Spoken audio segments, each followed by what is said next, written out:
Hello there and welcome to the news at this time on NTA International. My name is Frama Panyi and my sign language interpreter is Taiwo Ozoma. Let's begin with the headlines. Federal government begins distribution of heavy-duty farming equipment, reaffirms commitment to Nigeria's food security. The Nigerian women intensifies campaign for reserve seat bill, take rally to National Assembly. And on the foreign scene, African Union adopts resolution calling slavery and colonialism genocide.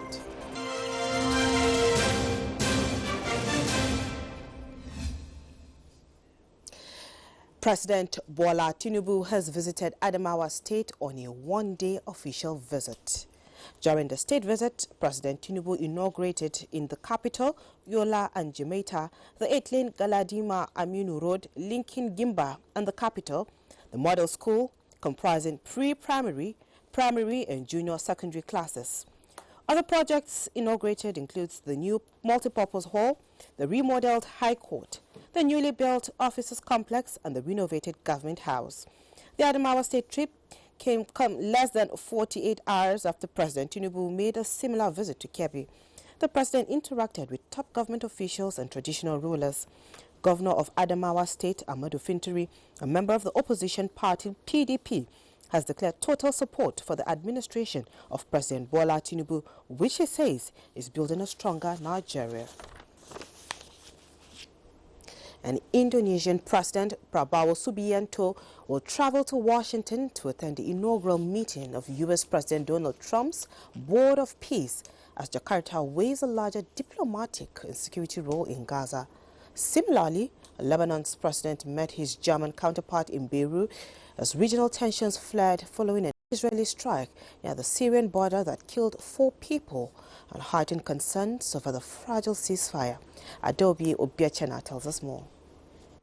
The Board of Peace, chaired by Trump, is designed to oversee Gaza's reconstruction after prolonged conflicts, but now it appears to have broader mandates.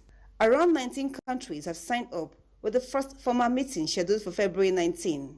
Indonesia says it will promote just two-state solution and civilian protection while constructing participation in the proposed stabilization force. The army has signaled readiness to deploy troops for reconstruction and health services. Jakarta maintains its long-standing support for Palestine independence while balancing strategic ties with Washington. Pablo's attendance signals Indonesia's intent to shape post-conflict diplomacy, even as question remains over the board structure and membership terms. In another development, Lebanese authorities said an Israeli drone targeted a vehicle in Maja Anja area, killing 4 people.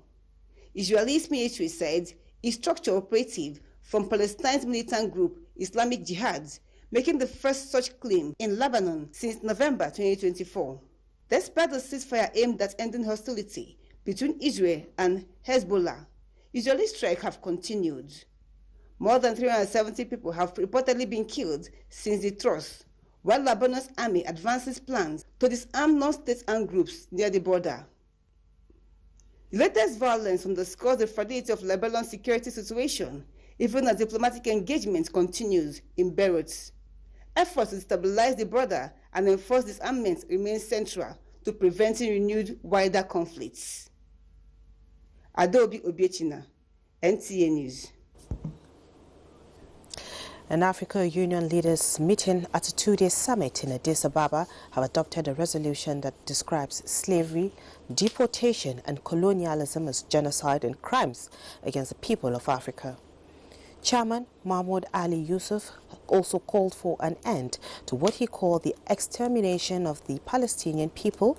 Member states agreed to designate November 30 as the African Day of Tribute to African martyrs and victims of the transatlantic slave trade, colonialization and apartheid. They said they will keep the issue under review and work together towards the recognition of the resolution at the international level. The U.S. Secretary of State Marco Rubio arrived in Budapest for talks with Prime Minister Viktor Orban as Hungary heads towards closely contesting parliamentary elections that could challenge the nationalist leader's long-standing grip on power. Also, world leaders, technology executives and policymakers gather in New Delhi for a major artificial intelligence summit as debate intensifies over job disruption, child safety, environmental cost, and the need for stronger global governance of AI. Adobe Obiachana has more on this. Conference and meetings with Slovak Prime Minister Robert Fico, underscoring Washington's engagement with conservative European leaders.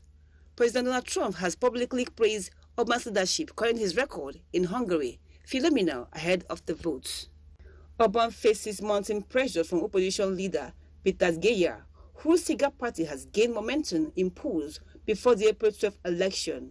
The Hungarian leader remains at odds with Brussels over rule of law concerns and maintains controversial ties with Russia's Vladimir Putin. With domestic political tension rising and scrutiny from European Union partners intensifying, Rubio's visits highlights Hungary's strategic importance.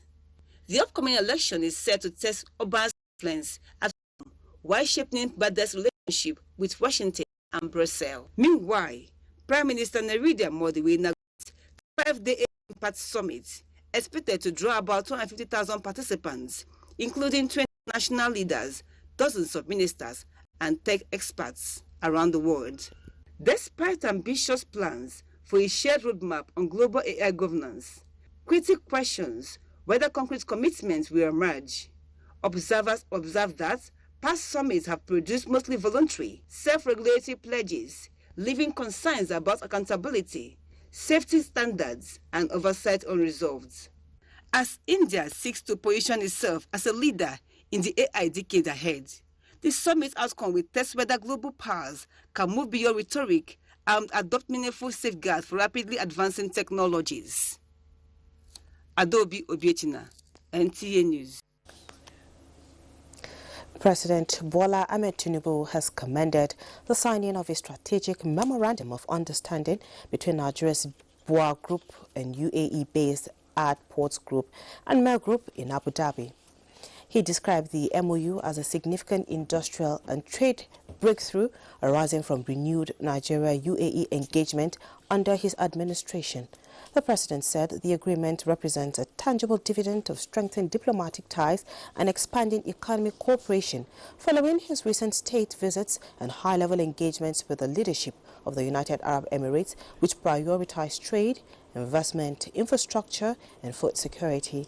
The MOU explores collaboration in sugar refining, agro-industrial development, and integrated global logistics solutions, with sugar refining and advanced logistics infrastructure to be developed in the UAE. The initiative is expected to enhance value addition, strengthen supply chain resilience, and deepen structured trade flows between the West Africa and the Gulf region. President Tinubu noted that the partnership demonstrates growing international confidence in Nigeria's reform agenda and reinforces the country's commitment to export-led industrialization. The Canada High Commission and UNICEF team wraps up a one-week-long inspection of some of the grassroots projects for girls' education and women empowerment in Nigeria. The international donors team inspection in Bauchi State aimed at strengthening opportunities for girls' education, social security for adolescent girls, and women participation in decision-making processes. Abdullahi Aminu has details. The team from Global Canada and UNICEF inspected projects in this local government area, which include the interpersonal group therapy known as Champions of Change, a supporting initiative for depressed women and divorcees in Dot Village, alongside Mama to Mama in Bundot Village, and Aspire Project Nigeria that focused on women's and adolescents' health and rights. Is to improve realization on sexual and reproductive health rights for adolescents. They build adolescent corners and they bring family planning commodities. The team also inspected a multiple indicator cluster survey program and local food processing plant and a poultry farm. Very much impressed with the work that our partners are doing on the ground, especially in the health and economic empowerment sector. They were very much supportive of the work that they do. Adolescent girls' education, drug abuse, and reproduction health are the key inspected areas at the Special Education Center, Bauchi, while the team reviewed the education curriculum and nutrition services at the Government Girls College, Bauchi. It's really a very positive experience for me that this initiative will help them to be more self-sufficient, aware, and then that will have an impact on their families as well. The team has earlier met with the emirs of Das and Darazo discussing partnership strengthening and successes recorded in diseases control. In Bauchi, Abdullahi Aminu, NTA News. Talking judicial matters now, a federal high court sitting in Abuja has adjourned the suit seeking to stop a former Vice President Atiku Abubakar and 2023 presidential candidate Peter Obi from contesting in the 2027 presidential election. The suit has been filed by the Incorporated Trustees of National Forum of Former Legislators is praying the court from stopping the two political stalwarts from the 2027 contest. The forum, which joined INEC in the suit, is urging the court to stop the commission, including the names of Atiku Abubakar and Peter on the ballot paper. The complaint is to give reasons for filing the suit when the case comes up on the 24th of February 2026. And talking health, the Coordinating Minister of Health and Social Welfare, Professor Muhammad Ali Pate, has described the signing of the Medipol Memorandum of Understanding, that is MOU, as a significant step forward in delivering the administration's health sector reform agenda. He noted that the development advances the third pillar of the blueprint, which focuses on unlocking and strengthening the healthcare value chain. In speaking at the ceremony in Abuja, Professor Pate explained that the initiative builds on the executive order signed in June 2024 by President Bola Ahmed Tinubu.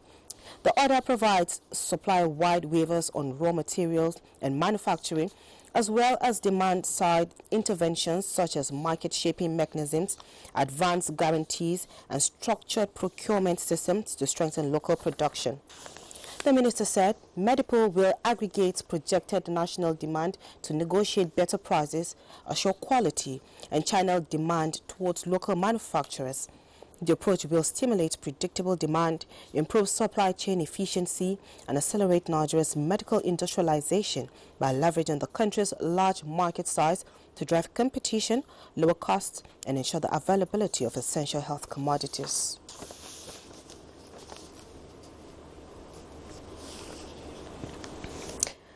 And the Agro-Climate Resilience in Semi-Arid Landscapes, AgriSol, a federal government project supported by the World Bank, is reaffirming its commitment to tackling impact of climate change in rural communities in the Federal Capital Territory and 19 northern states.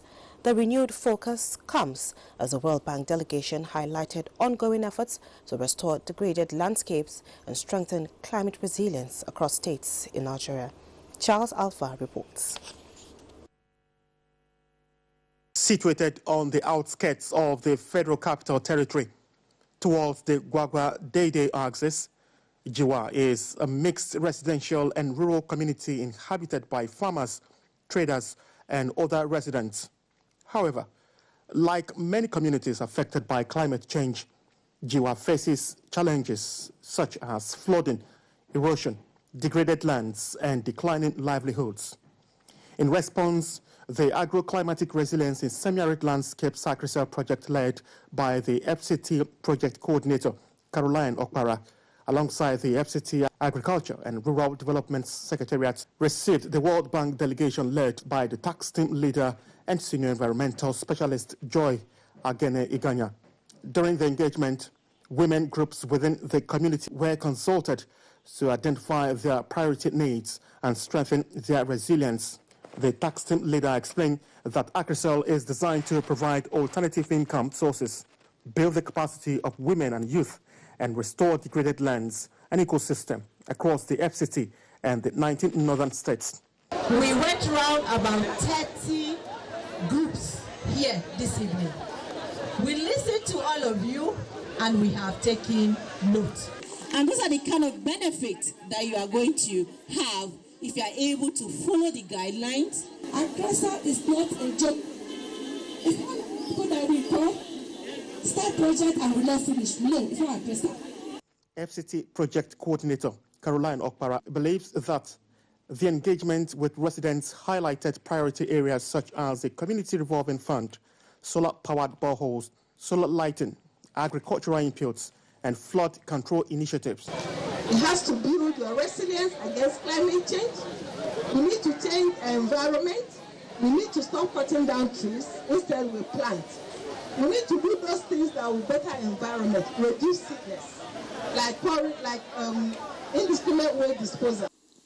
We want to thank you, and we assure you our maximum cooperation.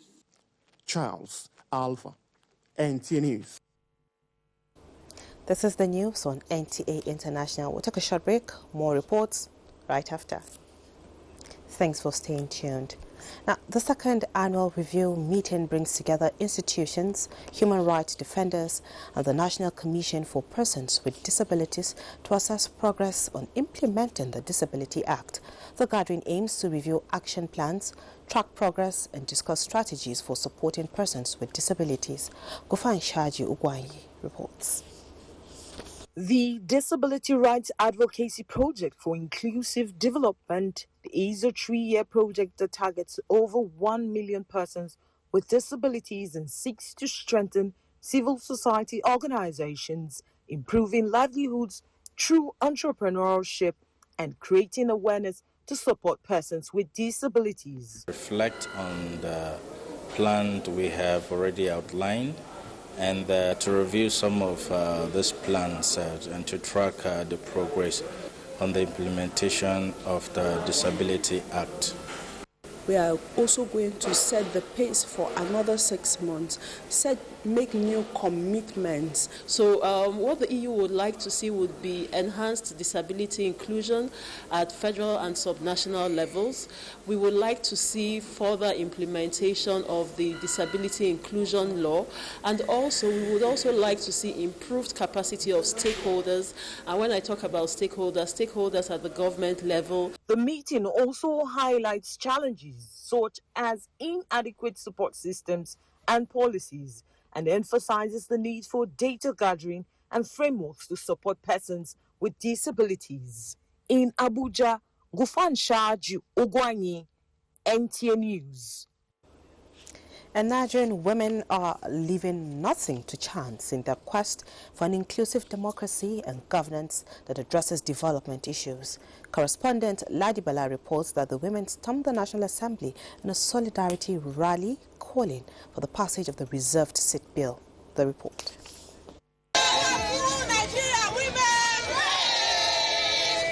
They came out in large numbers from across the states, setting aside religious, ethnic, and political party differences for a shared destiny, united in purpose. Their voices echoed the pain of a struggle long ignored, desperate for redress. What do we want now? Justice for women. Are we begging our lawmakers? No! They say Nigeria cannot continue to rank among countries with lowest female representation in parliament, insisting that reserving seats for women is not about privilege, but it is about correcting years of political imbalance in Nigeria. We want them to pass the bill. We want them to pass it now because Ramadan is coming, Lent is coming, and many breaks inside. We are asking them to do the needful. We have not heard the bill being brought on board. So we are here to demand that the demand for this bill is the right of Nigerian women. I want to come to the National Assembly, but there is no legislation, there is no policy that made it possible for me, and that's why I'm here. We are asking, sir, the way you people brought up the Electoral Act is the way we are asking. That the way you are looking at it is how you are going to bring in the special seats for women. They have to go together because it's about electoral integrity. Then come words of assurance from the National Assembly. And we have so many men and women in the Assembly that believe that having 14 women out of 360 women in the House of Representatives is a gross injustice. Having 4 women out of 109 in the Senate is a gross injustice. I'm here basically to let you know that we hear you, and we're going to take that feedback to the members and to the leadership of the National Assembly that this is what Nigerians want. As lawmakers deliberate within these chambers, Nigerians wait patiently for that defining moment, a historic glimpse in the nation's political trajectory. From the National Assembly, Ladibala, NTA News. And President Bola Tinubu has directed the immediate distribution of heavy-duty farming equipment to enhance agricultural activities in the country. The Minister of Agriculture and Food Security, Abubakar Kyari, announced this during the handover of the equipment in Kwali, Abuja. Musa Baba Aliyu has the details. Where are the tractors? When will they be distributed? These were the questions on the lips of most Nigerian farmers since President Bola Tinubu inaugurated this heavy-duty equipment on June 24, 2025. The question has now been answered as the ministry, through the Bank of Agriculture, has commenced the release of the equipment. The heavy-duty equipment will be available to farmers in 3 phases. These are direct purchase, leasing, and hiring schemes. With the release of the tractors, Ministers of Agriculture and Food Security said the areas under cultivation will increase and the cost of production will reduce. In line with Mr. President's vision that scale must drive impact, these tractors are not distributed for private ownership. They are entrusted to mechanization service providers, where each tractor, with the capacity to service approximately 600 hectares per year, becomes not just a machine but a multiplier of productivity. If you have half a hectare, 1 hectare, 2 hectares, it will be economically unwise for you to be talking about acquiring one whole tractor. But when you have access to the service to be rendered by a mechanization service center, then that is common business sense. And that is what we are set out to do here. 20 farmers were the first beneficiaries, while the gradual release will be handled by the relevant agency. Musa Baba Aliyu, NTA News. The Sultan of Sokoto and President General of the Nigerian Supreme Council for Islamic Affairs, Muhammad Sa'ad Abubakar, has called on Nigerians across Nigeria to commence the search for the new moon of Ramadan 1447 after Hijrah on Tuesday, 17 February 2026. A statement by Wazir in Sokoto and Chairman of the Advisory Committee on Religious Affairs, Professor Sambo Wali Junaida, Muslims who sight the crescent moon after sunset on Tuesday are urged to report it promptly to the Sultan through the designated contact numbers.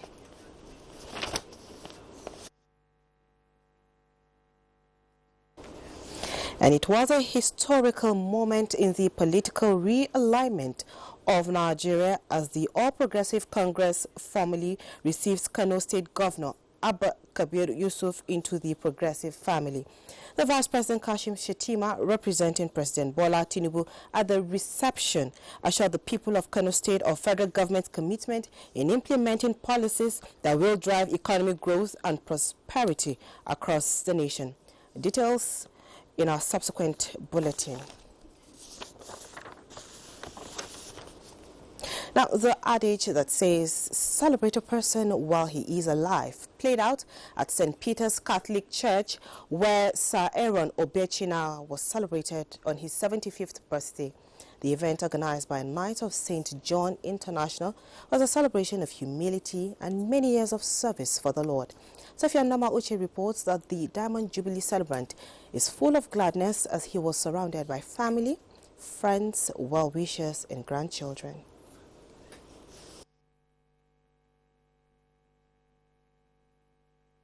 Living up to 75 years on earth is worth thanking God. No wonder the celebration began in the house of God at St. Peter's Catholic Church, Akko, Abuja. Reverend Father John Oche admonished worshippers on forgiveness and the choices of life worthy of Christians. He prayed God to reward his years of service, discipline, sacrifice, and leadership. At the reception, it was a galore of accolades on Lieutenant Colonel Aaron Obechina. To his guest, the celebrant wears a cap with many colors, a prayer warrior with character worthy of emulation. The family describes him as a father figure to the younger ones since youth. This is one brother, one knight, one friend that I have seen that's found great favor with God. We prefer celebrating people while they are still living, and we decided to give him honor for what he has done for the church and for the KSJI. There are very many things that I've learned from him, which I consider very proper, and that if he believed in other human beings to help a lot. First is that he's very religious. Then the second one we see in him is humility, excessive humility. It's a rare opportunity for him to be in our midst, and as an elderly person, we'll celebrate him so that we'll tap knowledge from him. My grandfather is a good man, a tall man, and he plays with me a lot. Gather together and say they're celebrating you. Not that there's anything special we do, but because of their love. And I look forward to not disappointing them, so that the younger ones will grow and emulate this type of life. Cutting the cake, flanked by generals and knights, they say Sir Obechina is a hero. The celebrant was full of appreciation to Knights of St. John International. The celebrant looks forward to greater grace for more impactful service in God's vineyard. In Abuja, Safia Noma Uchi, NTA News. And that's the news. Thanks for being a part of it. I am Frama Panyan. Taiwo Ozoma has been the sign language interpreter. Bye for now.